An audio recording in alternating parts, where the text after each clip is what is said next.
Hey everybody, it's Karyn, Bryant, and Pete coming. Welcome to the MMA Heat podcast. We have changed things up. We've threatened to do this. Pete, we're finally doing it. We are now going to have this show be five-minute rounds. A lot of people do podcasts, Pete. They love the sound of their own voices. They blather on and on and on and on. We're going to hit it and quit it. It's a championship match here every week. It's too much pressure for me. It's way too much pressure. So when the 4 minutes or 5 minutes are up for that topic, we are going to move along. This week we're going to cover the fights that went on this past weekend. Then we're going to talk Ronda Rousey, then Kat Zinganos, then Rumble Johnson, and maybe Jake Ellenberger. And we'll get to praise or pummel. So Pete, Friday night, Liam McGeary, Bellator 134. He won the title. Little high five because we gave him some good luck on the podcast last week. Great fight, very close fight. Emmanuel Newton is very tricky, but I know you and I were at Invicta. I had it on my note. I was watching Bellator and I'm watching the girls fight. I'm like, Liam fought. Oh shoot, look at that fight. It was awesome. He looked great. He did look great. Yeah. So you made it to your first show, Invicta. What's your takeaway, Pete? My takeaway. Well, I felt like a Star Trek episode in which like Captain Kirk goes to another planet in which like 97% of the females are physically tougher than he is. I was like, the captain's log. This is a strange place indeed. I feel like anyone can beat me up here. It's amazing. What do you think of Cyborg? Because I've covered, I was at Cyborg and Gina and stuff like that, so I've seen Cyborg fight, and she just crushed her in 46 seconds. And this is my favorite. Favorite is maybe not the right word. I'm sitting right there, and Charmaine's all like cocky. Yeah, I'm not scared. Ding, ding. Oh, crap. What have I done? And she gets knocked down on the ground in the look of sheer terror and fear. It was like, no mas. I thought she should have just tapped to fear. I was like, all right, hey, I have time to go to the bathroom before the fight. I'm coming out, and I just see this... and I'm not even in my seat. I can see it way across. God. Just this straight right that just goes, bam, drops her. And I'm like, oh, that's not good. Oh, please get up. Please get up. I want to see a longer fight. And she gets up and there's just blood everywhere. And I'm like, oh, God, no. It's brutal, but so good for her. And, Chris... I should point out that Ronda took 49 seconds. Oh, she did to beat Tweet. Oh, okay, yes, way back in the day. So I'm actually releasing a video how to beat Tweet in 45 seconds or less. So look for it. Nice. Look for it. And of course, 2 minutes left. We had UFC 184 on Saturday night. Great night. Two people that I had done extensive interviews again. I just want to talk about the lucky sauce I got. Alan Jouban and Tony Ferguson both won their fights. They both finished theirs. Tony got a great submission over Gleison Tebow, and Alan Jouban a standing elbow. And actually, after the fight, he said that he'd actually hurt his elbow. He said, I hurt my left elbow during training camp. It's the first time I've thrown it in 3 months. I couldn't be happier with the way the fight went. I mean, it was perfect. Perfect. I get lost in his cheekbone. Do you? When you talk to him, do you just get drawn into his cheekbone? He's a handsome man and a really, really nice guy, too. Yeah. I mean, he and good for him. He's trying to get on the Louisiana card now. That's his hometown, so we're wishing him luck on that. But Tony Ferguson, this is a guy, when we talked to him, he said, I'm going to try to just tick off the top 10 one by one, set him up, I'll knock him down.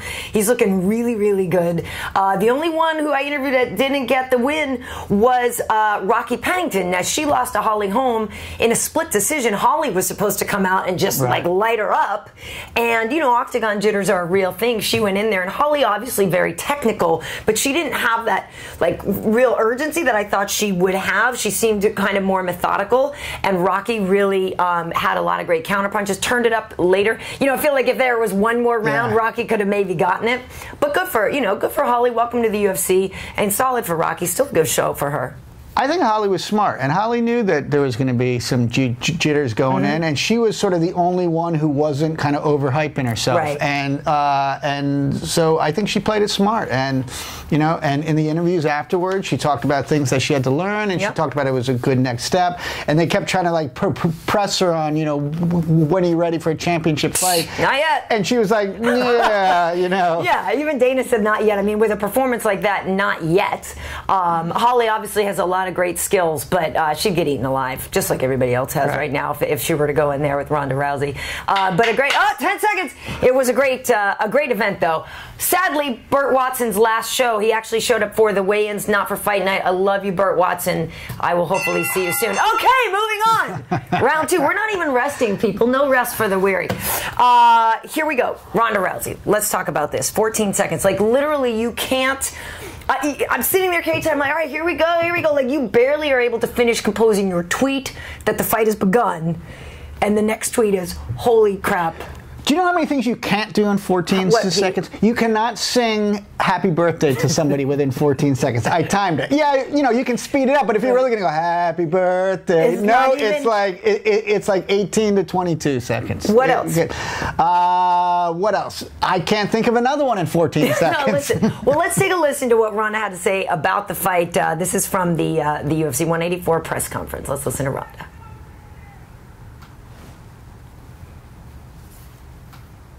I said that we should do this again, and I think she definitely deserves another shot. And you know, sometimes fights just go down like that. You know, I'm lucky to have a lot of experience in judo, and there were times that I walked out and I just got dumped on my head right away, and I just wasn't myself that day. And it didn't mean that I didn't deserve to be in that fight or that I couldn't beat that other person. It was just that, for some reason, I wasn't there, and I understand that feeling, and I know that what Kat is capable of, and I would definitely like to see more of what she's capable of. No, I made that up on the fly, to be honest, but it was kind of funny. We were going towards the ground, and I kind of reverted back into judo mode and was thinking, don't touch your back, it's a point. Something like that's like where the acrobatic, you know, thing came from, is thinking about not touching your back in judo. And then also in judo, you have sometimes only a second transition into the ground, and so all of that, I would say, just was instincts and reactions from a decade and a half doing judo. So that's the thing. We'll talk about Kat in round 3, but Ronda just improvising. That's what we talk about when, you know, her mom used to attack her in the middle of the night and make her do arm bars. That's that whole next level thing where, you know, that's the real difference between all the other women who are literally, you know, basically competing for second place. Ronda is just so much greater than they are, and it shows in something like that where you can improvise. You just have such a wealth of knowledge of how to just wreck somebody in 14 seconds. No punches thrown, Pete. No punches thrown. That's the first fight in UFC history. Yeah, and it's Ronda's 14-second submission, fastest finish of any kind in a UFC championship fight. It's the fastest submission in modern UFC history. She's tying the UFC record with 5 consecutive finishes in her 5 fights. Third most championship finishes in UFC history with 5. It's the only UFC championship fight to not feature a single landed strike.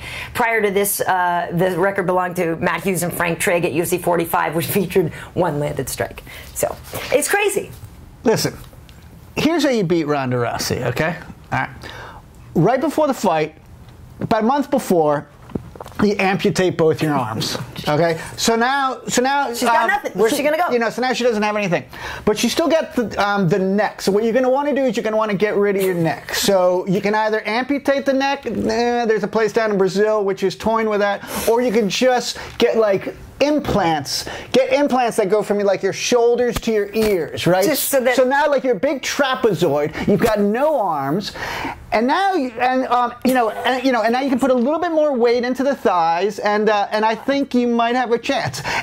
So then, do you impale her with your head? What do you do? What do you do with a body like that? It's all kicks. It's all kicks. Now, hopefully, you can have fake arms at the weigh-in.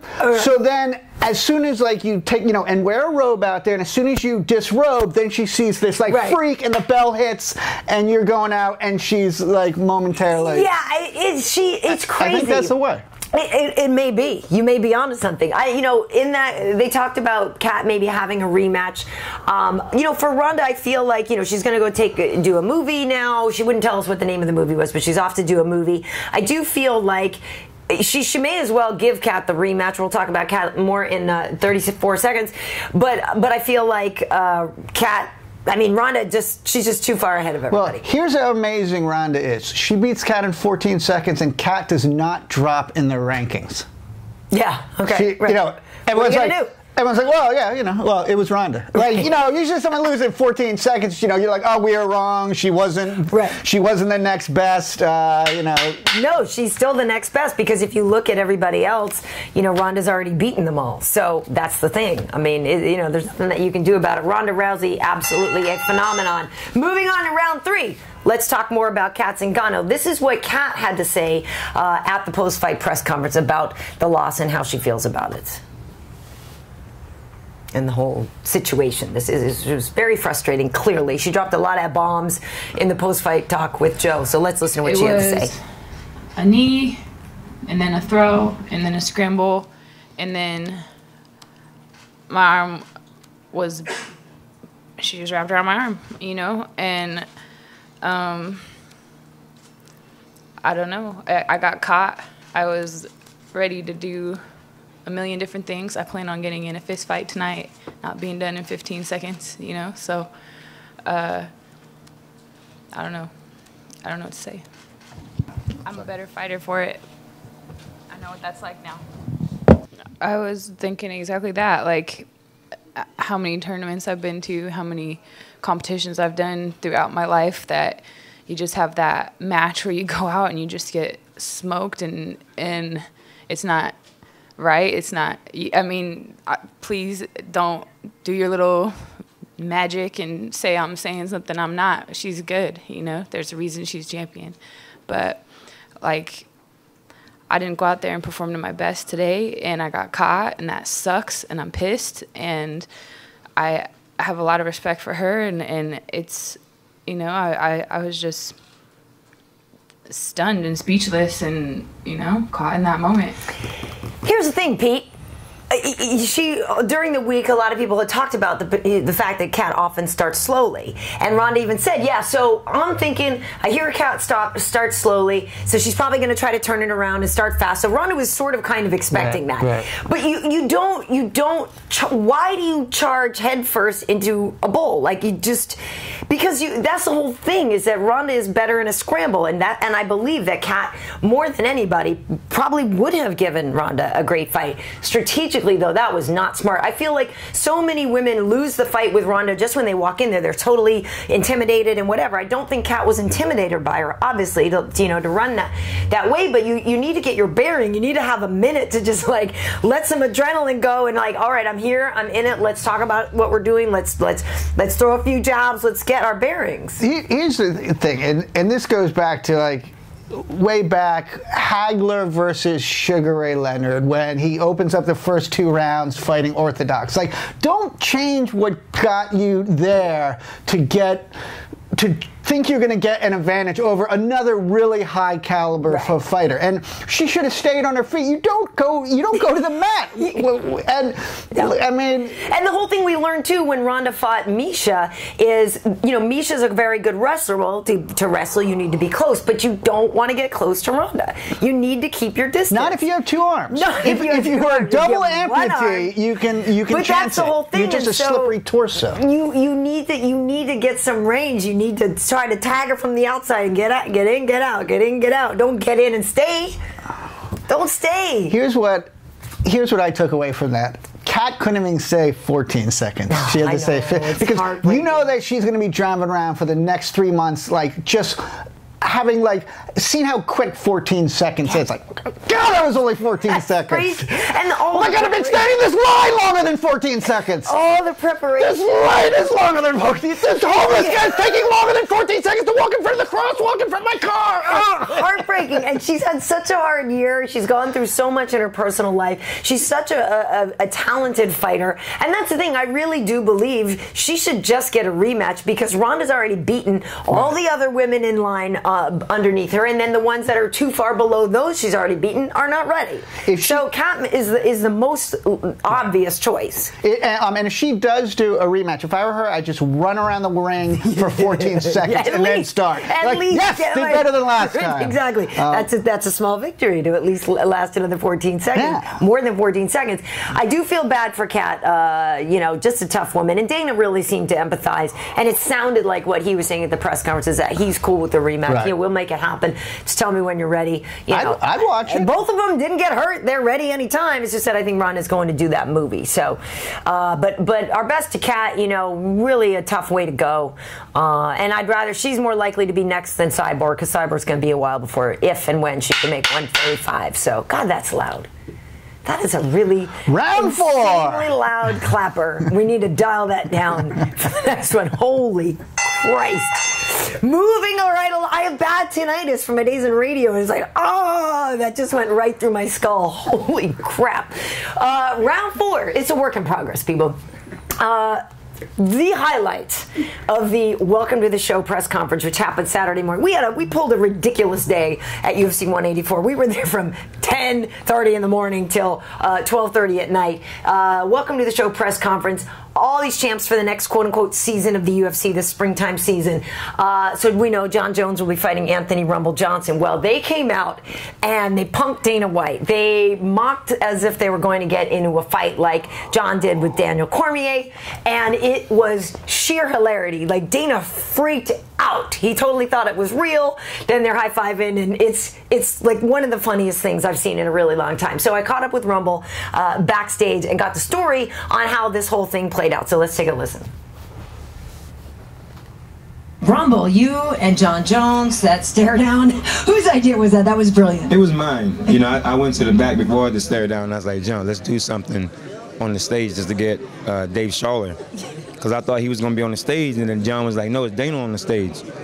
Then I was like, who cares? Let's do something anyway. And he was like, hey, I'm going to headbutt you, and let's do the whole scene like Dana Cormier. I was like, cool, let's do it. So we got on stage and we did it, and it worked out perfect. Dana damn near died. Yeah, he thought we were serious, but it was so funny, the look on his face and the high-pitched voice that Dana had. I've never heard that man talk like that, but it was a lot of fun. It was a lot of fun. It's so great. I mean, you see Dana, like, because this is a big deal, and he just freaks. Such a classic moment. So hilarious. I like to see other fighters like punk Dana. Dana, yeah, like Chris Weidman fails a drug test or something. Well, don't say stuff like that. Drug tests are not funny, Pete. But you said, it's funny because Daniel Cormier after this, how do you feel about it? Because DC was not a fan of this. No, DC was not a fan of this. He kept referring it as their little skit. But his point was, like, don't befriend John Jones before the fight. Like, don't let him like lure you in to like, hey, hey, we're friends, and right. And he was talking about how Michael Jordan always used to do that. Like, he'd travel to a town and he'd take out their star player for dinner, and the guy'd be like, hey, Jordan's really cool. And then like the next day on the court, Jordan would immediately start trash talking him, and the guy would be like, his feelings would get hurt as he's getting.